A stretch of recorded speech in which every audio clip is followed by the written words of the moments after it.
welcome, Peter from Johnny Stranger back to the show. It's been a while, but we always enjoy talking to you, Peter.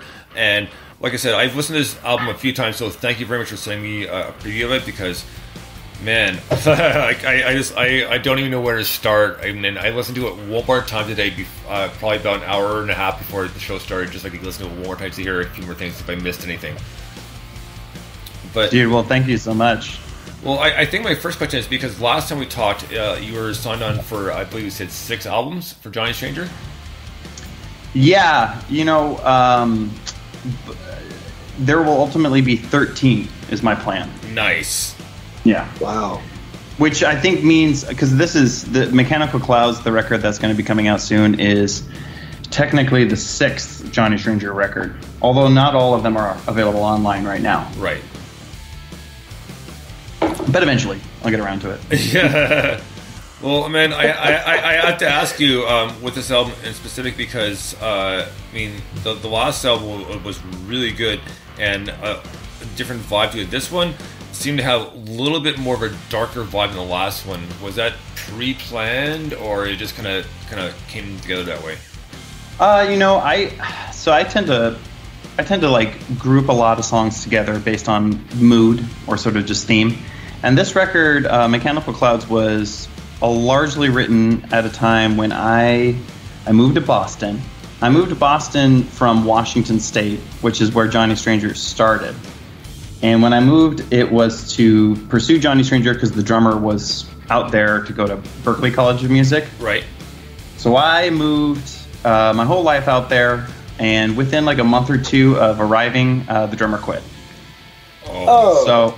So all of a sudden, it was like January of 2008. It was the coldest place I'd ever been. It was freezing. I had no friends. I had no job.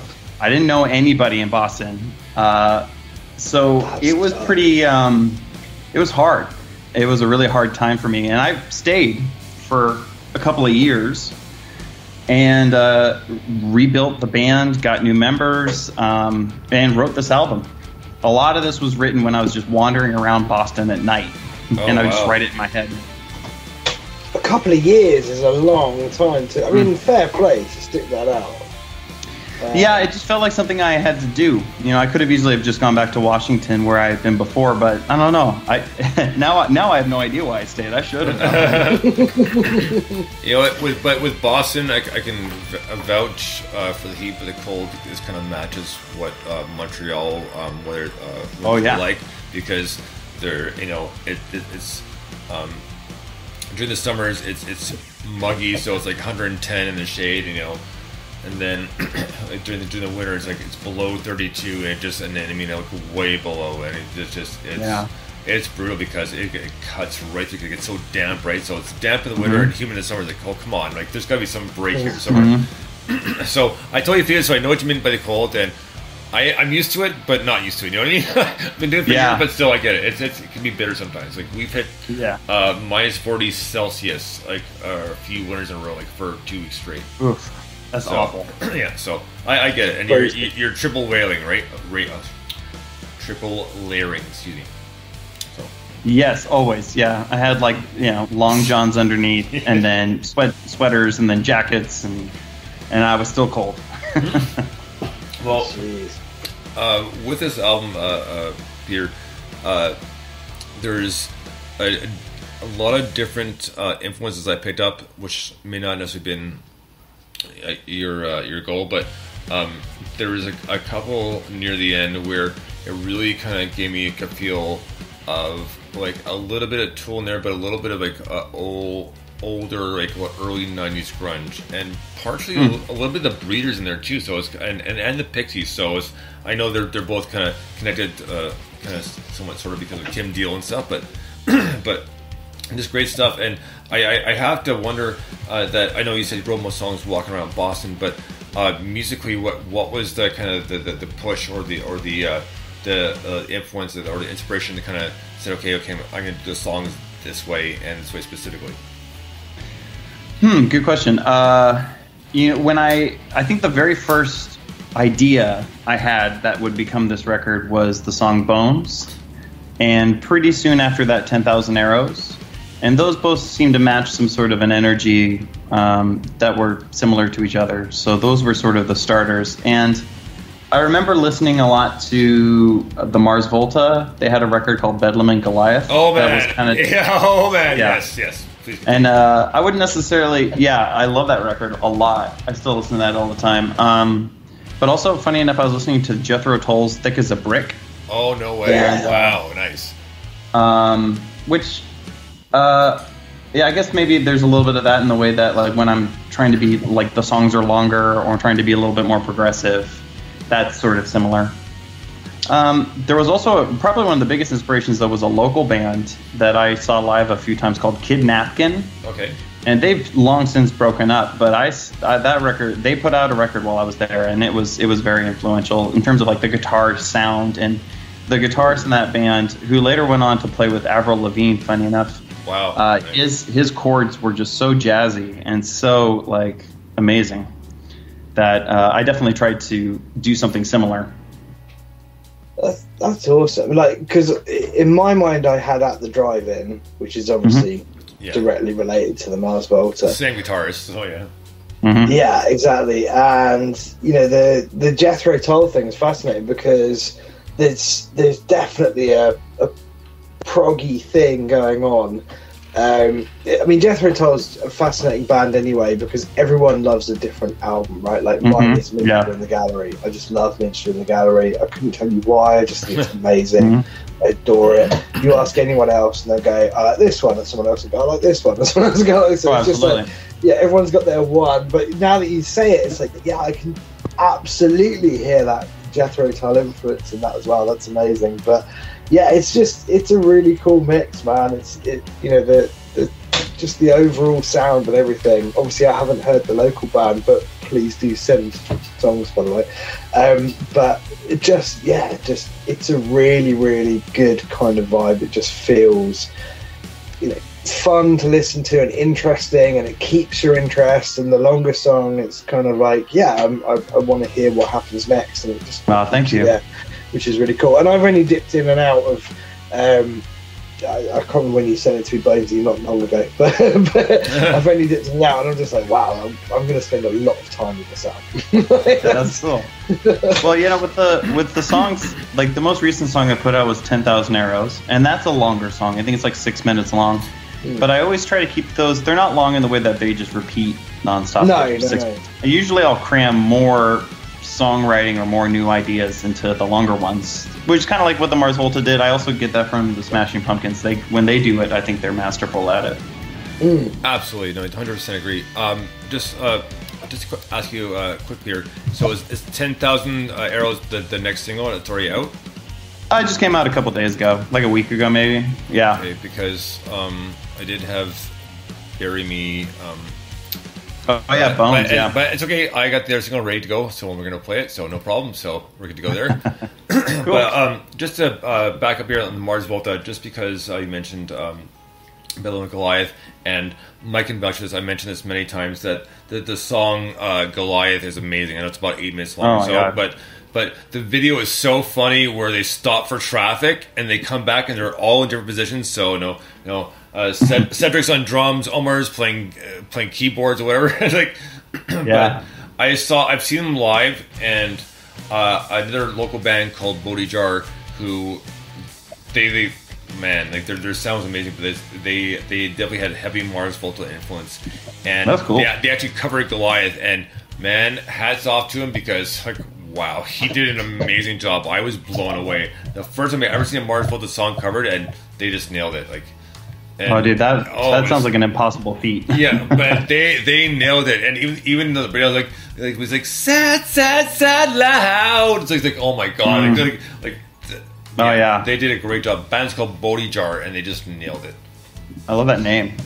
I remember, I was always a big fan of just the whole record, but Goliath in particular. And then I remember watching a documentary on the Jonestown Massacre. Okay. And discovered that the song that Cedric is singing there at the end, "Never heard a man speak like this man before." Right, yeah. That was like an old hymn that they used to sing. And of course, if you know the history, then they eventually set up like a cult, like commune on an island somewhere, and he made them all drink poison and kill themselves. Like wow. Hundreds of people. So it has like a amazing really dark, creepy vibe to it. Wow. Those more Volta, they're pretty nice. Pretty good. All the days of my life that I've never felt before. Yeah. Never heard a man speak like this before. Watch me now. Oh my god. Oh, wow. There's a documentary where they're singing that song in it and stuff like that. And I remember watching that documentary and going like, holy shit. Like this, oh my god, I had no idea. This is fucked. for lack of better words. But well, and do you know what the whole? I mean, I think it's elusive, but the whole idea behind that record is? I'm not sure, honestly. It's about like an honor killing where they kill their daughter because the husband raped her, and so it's brutal with that record. But he's coming back as a ghost and things like that. Like it is. You should check it out sometime. It's the darkest thing I've ever heard of. Wow. I mean, and I thought Francis and Mute was kind of a dark album, right? Oh yeah. So no, they got darker. So yeah. Well, even what's it called? I know the song is Cotopaxi by Terminating the album, but that one too. Even Cotopaxi, like it's a good song, but man, it's kind of more towards the end, right? Yeah. But either way, let's get back to your music, Peter, because that's what we're here to talk about. We're not here to talk about the Mars Volta. We're here to talk about Johnny Stranger. Yeah. we can, but we're here to talk about Johnny Stranger, right? So. All right. So I guess we could do that.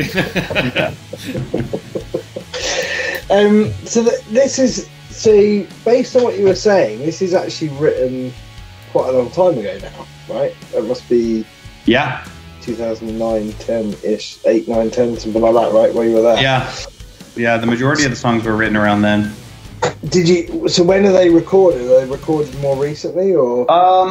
So we released. It was kind of funny. Like I basically I moved from Boston when I met my now wife Maddie, and we moved together here to Los Angeles. And for like 10 years, we were doing other projects. Like we had a band, Polaris Rose, and stuff like that, which I know you guys know. And but the whole time, I kept writing songs for Johnny Stranger, what felt like Johnny Stranger, which is why we have so many albums that were basically it's an assembly line at this point, just recording them all. But when I finally restarted Johnny Stranger after all of these years, it takes a lot of work, to get a band mobilized, to like put in like a whole record, get everything going. And it was February of 2020 when we played our album release show, after months of rehearsals, ready to go, ready to steam forward. And obviously we played our show, and then a couple weeks later we were in lockdown. So at that point it was like, okay, well I guess I might as well just start recording the next one, because this might last a couple of weeks, I thought. Yeah. But the actual fuck. Yeah. So I remember sitting in our apartment, which is where I track most of this stuff anyway, except for the drums. I hire out a friend for that. But sitting in the apartment, recording guitars while Maddie had what was she binge watching? Grey's Anatomy. Oh man. Oh great. Yeah. But I know it very well now. I mean, that was a classic. 2005, 6. That was a great series. Yeah, no, exactly. You can definitely see a shift in quality for that show. Thank you, McDreamy. Yeah. But it's like anything, right? Like, sorry, we'll go back to what you were saying in a second, but just to sidetrack slightly. But I watched, for the first time ever, actually, I never watched it, but I watched the US Office. Started watching that recently. And it's kind of fascinating, because obviously I'm in the UK. The UK Office is, we ended up watching that again as well as a result. The UK Office is brilliant because, A, the main character is an arsehole, and B, he has absolutely no idea.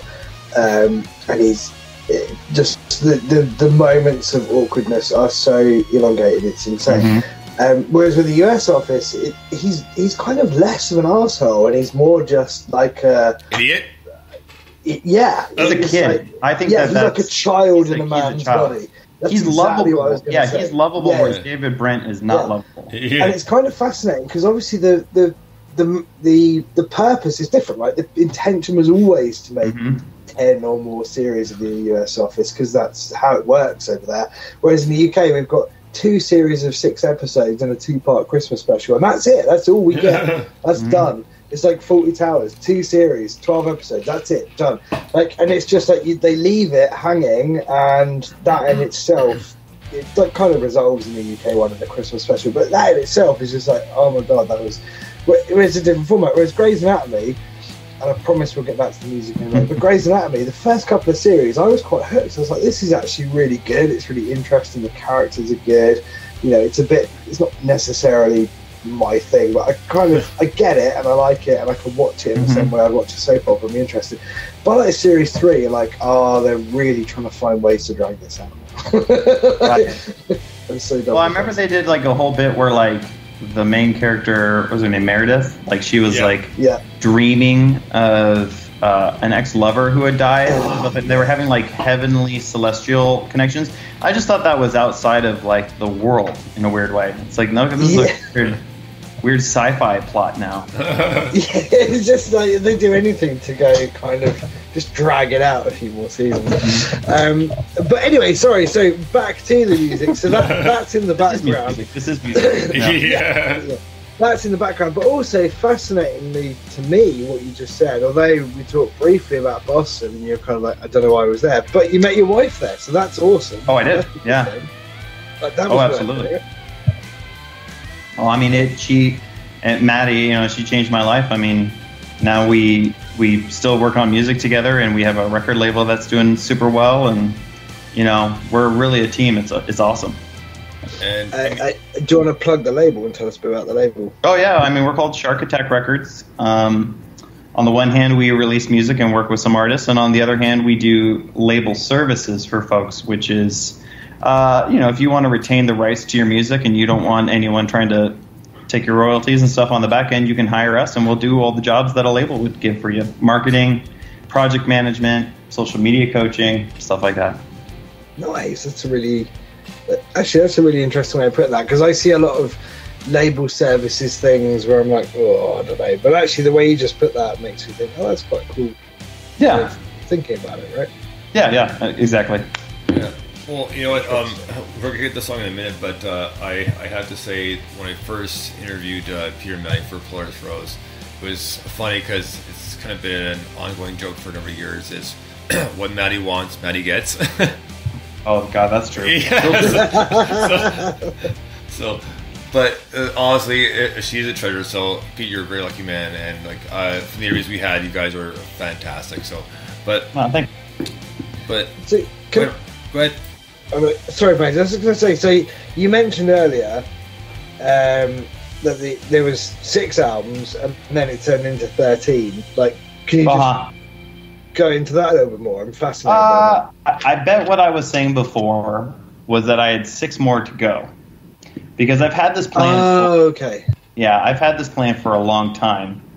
I like to say I have a baker's dozen of records, because the last one is going to be done a little differently. But yeah, and then I got some B-side records that are also going to come out. So and this one coming out now is where is this in the cycle? How many? This is number 6. This is number 6. Oh, okay. I didn't realize that. So there's 5 more albums available out there in the world already. Well, funny enough, when I first moved to Los Angeles, I took down the very first 4 records. So those aren't available anywhere right now, unless somebody messages. Huh? That explains why I thought there was only 2. Yeah. Right. Okay. Yeah. Right now there's only 2, and I am going to re-release those. I'm going to remaster them and then re-release them. Probably not 2023, but probably 2024 after album 7 comes out. This is brilliantly confusing. I love this. Sorry. Yeah, no. I genuinely love it, because it's one of those. It's like Star Wars, where right. Well, so I can say this. Like one of the things we always say to artists when we're working with them in like a label fashion is consistency is king now. You know. gone is the time of being able to, disappear for a year or two, work on a record, and then come back. With social media and with Spotify being what it is, you do have to consistently release material, or else you're going to start to see algorithmically, you're going to get less exposure. So the strategy for us is really just always have stuff coming out kind of year round. We're going to be releasing new music and videos and photos and blah, blah, blah. So we work well ahead of ourselves too. Yeah, no, that makes sense. So does the order matter? Like, is there a narrative that goes across? I mean, 13 albums is a lot. So does the narrative matter, and then the order of the re-releases matter? How does that all tie in? Yeah, it's going to ultimately, they're mapped out in a way that it's almost like it's almost like one giant record where every album is the equivalent of a song on a standardly paced album. If that makes sense.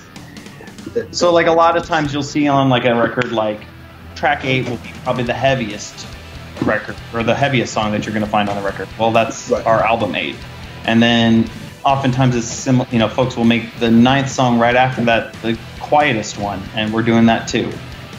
Oh my god, so it's like a super album where every album is like 10 tracks or whatever. Yeah, that's the idea. This is the greatest piece of marketing I've ever heard. It's like a super album or a pretentious album. It depends on if you like it or not, I guess. No, it's not pretentious. It's amazing. I think if anyone says it's pretentious, tell them to fuck off. This is absolutely incredible. This is the best thing I've ever heard. Fuck it right off. Yeah. Yeah, absolutely. This is fantastic. I mean, I am in. I mean, that's the thing. Hey. Right? You've now got, like, what are you charging for an album? $10. You've now got $130 from me. Yeah. Like that. When you do this is done. This is a deal right here. That's amazing. I absolutely love that idea. What a fantastic way to do it. I'm excited. I'm especially excited to, like right now. So album 6 is coming out, or is being released currently. We've been putting out songs from there. Album 7, I'm mixing and mastering right now. Album 8, I just finished the demos for. Nice. And we're going to start tracking. But then, 9 and 10, all of that stuff, I'm just so excited to just kind of always have that going and working on. At what point does it catch up with present day?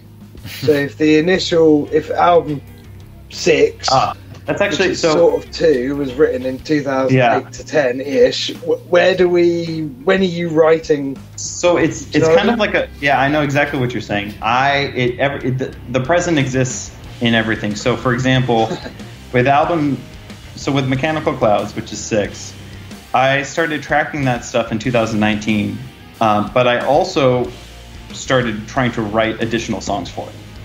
Okay. For example, January Knives is a song I wrote in 2019, which was which I like doing because it had the benefit of hindsight. It was a retroactive sort of looking back at how I was feeling at the time, and I called it January Knives because I moved in January, and it was pretty close to then when the other guy quit. So that was really the first time I was alone, but the song. I should say the song is almost to me a little uplifting because it's about sort of having making the decision to carry on and to keep pushing and to persevere. So you have a song that was written and recorded 11 years roughly after the other songs on that album. You've made work with the rest of the album because of what happened during that time. That is insanely good. That's the most prog rock thing I've ever heard. Wow. And there's a few others on the record too. It's sort of about as long as the new song kind of fits the vibe and the theme of the record, I feel like it's not too tough to do. I've always thought that if anyone was ever going to invent a time machine, the bit that they would probably fuck up is there's probably music involved in time travel. And this is you got to go with me on this journey, okay? Because music is innate within human beings. For 55,000 years roughly, human beings have blown through bones with holes in them and tapped on trees and made rhythms and noises and throat sounds and all the rest of it. And I always feel like if anyone ever was going to invent time travel, they'd do all the calculations and sciencey shit, but they'd miss out the emotional shit, which is ultimately connected to music. I wonder if you're actually nailing this now, and if you hook up with some super clever theoretical science person, I wonder if you could actually invent time travel with this. This would be amazing. I mean, I think that would be easy. Real quick. Christopher Lloyd. I'll just build a portable wormhole in my apartment, and we'll just hop back and see what's going on. Mate, if you're tracking 13 albums, anything's got to be easier than that, right? When you get to take 50 on the solo, and you're like, I'm just going to go back in time. Sheldon from this is brilliant. This is fascinating. Sheldon from Big Bang Theory. Yeah, that's what I'm thinking. Or Christopher Lloyd, I couldn't think of the name, but it's theoretical physics, isn't it, or something like that? Yeah. And string theory. String theory, yeah. Oh wow. But in all seriousness, this has opened up a whole new world of how I listen to your music now, which is actually quite incredible. I love it. Oh hell yeah, that's really cool to hear. It's super flattering. Thank you guys so much. Well, you know what? We're going to use that as a segue to play the newest single by Johnny Stranger called 10,000 Arrows. Dig this. Angel.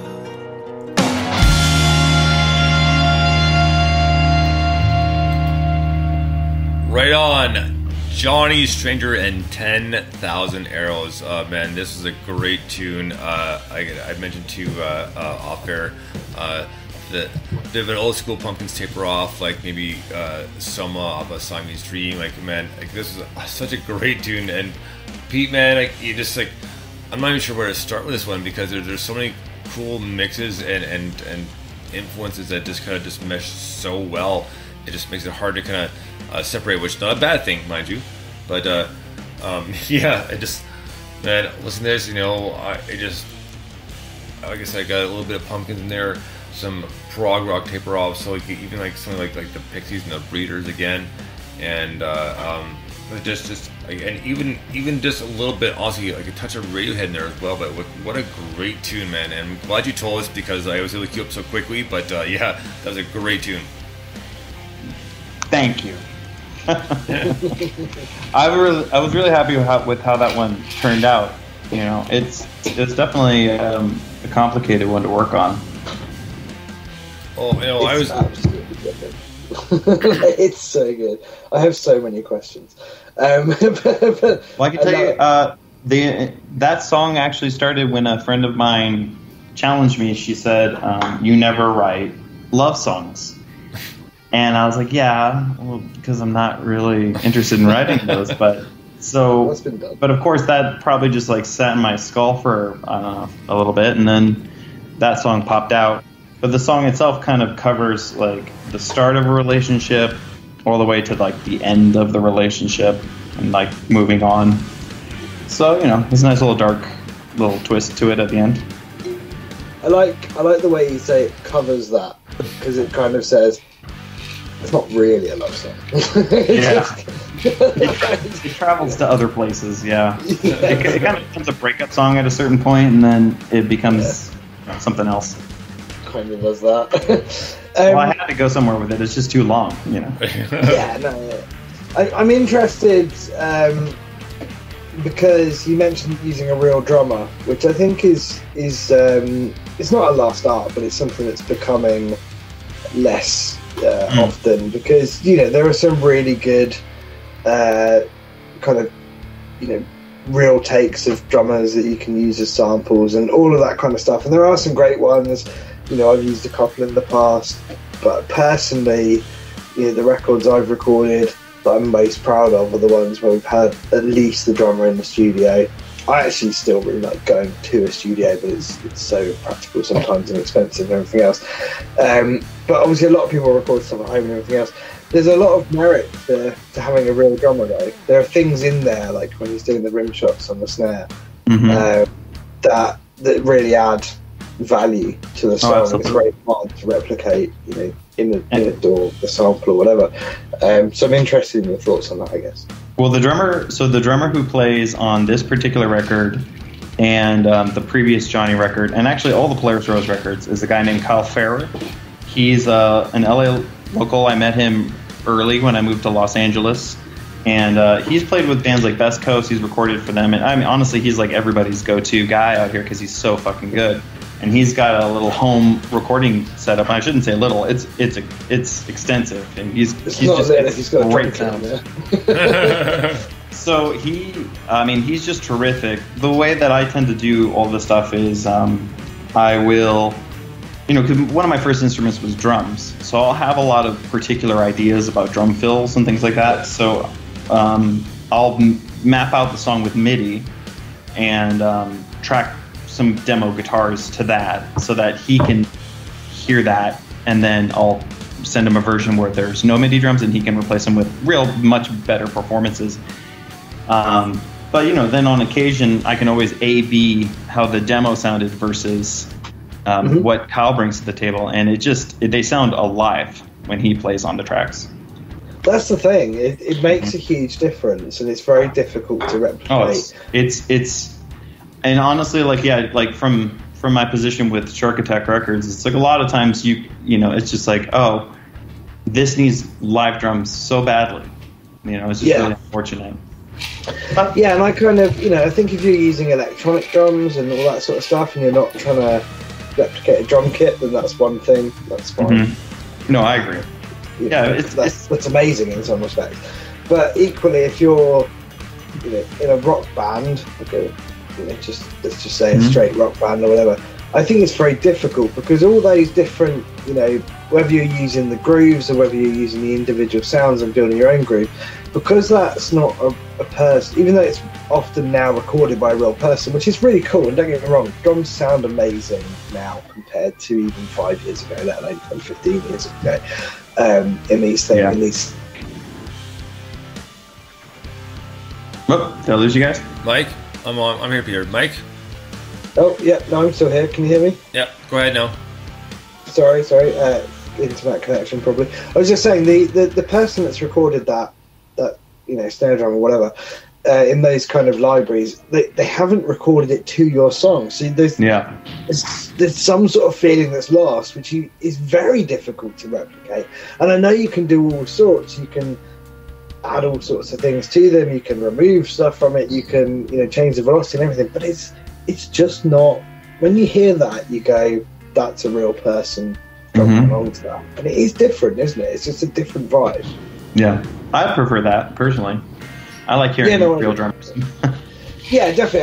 I think it's huge. I understand. I'm not. I'm I'm walking the line slightly because I understand there's 100 million independent artists out there that cannot afford or don't have a friend who's a drummer or can't afford to pay someone or whatever. Fine, they're doing a great job. Their songs are still amazing. It doesn't really make a difference, but it is when you hear that you go, oh, actually that is a big part of it, and it's a big part of your sound. I think it's important. Yeah, absolutely.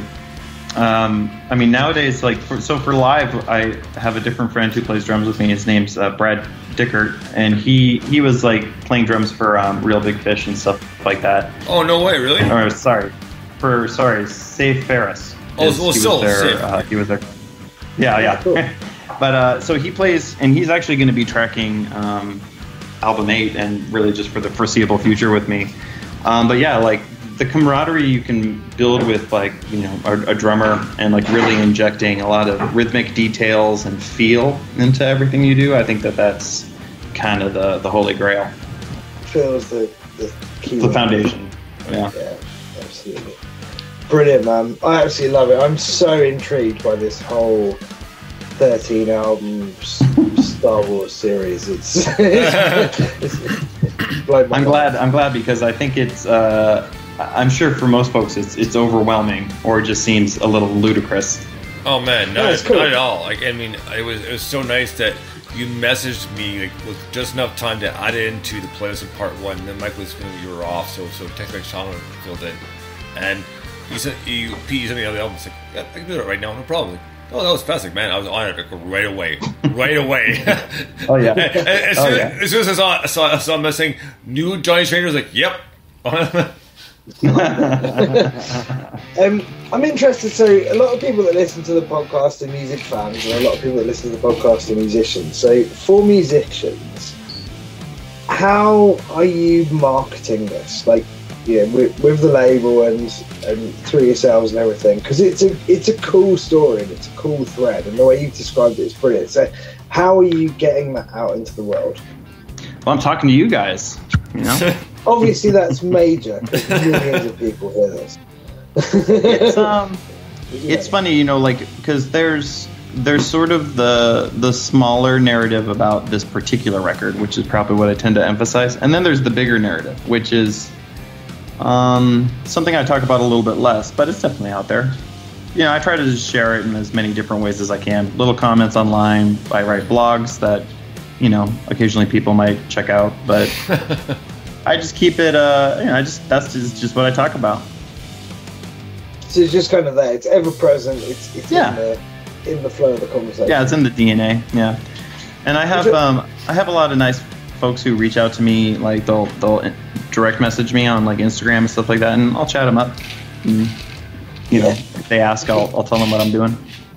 Yeah, nice. No, that's cool. I mean, because it has naturally flowed into this conversation, but I say naturally, it's good, right? Because you kind of know you want to talk about it, and we've asked questions as come in. But I'm just fascinated by, because the reason I ask is it's very difficult to tell a long story in a world that's so focused on short sound bites, and a tweet lasts a day, and an Instagram post lasts a day. A tweet doesn't even last a day. You can post 5 tweets in a day, and each one will have the same kind of merit. An Instagram post, a Facebook post lasts a day. I think it's hard.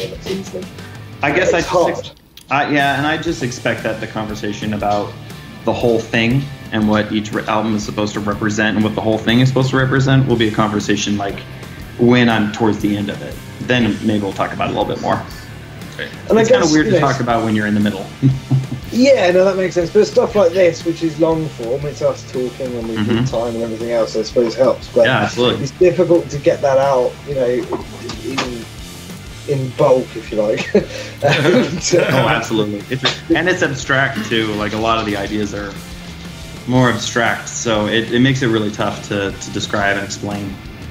Well, sorry to cut you off, but we have about 2 more minutes left here, Peter. Is there anything you want to promote, before you forget? Yes, I'd like to promote Johnny Stranger. I've heard they're really good. Yeah, they're okay, Where can everyone? Is this on Bandcamp? I'm not socials, that's the thing. Yeah. I am all of the places. All of the places, everywhere, all the time. I'm on the internet. Yeah. Search Johnny Stranger and you will find some stranger things.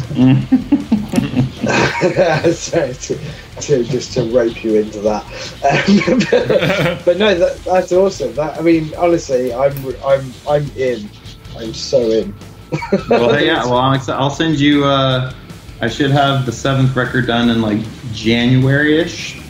Maybe. I that's probably not. It'll probably be later than that, but I'll send it to you guys once it's done. Well, we will definitely have you back on, and again, thank you so much for joining us. It's always a great time. Thank you very, very much. We really appreciate it. Dude, yeah, absolutely. Happy, always happy. Yeah. No, it's brilliant. Really, really cool, man. Really love that.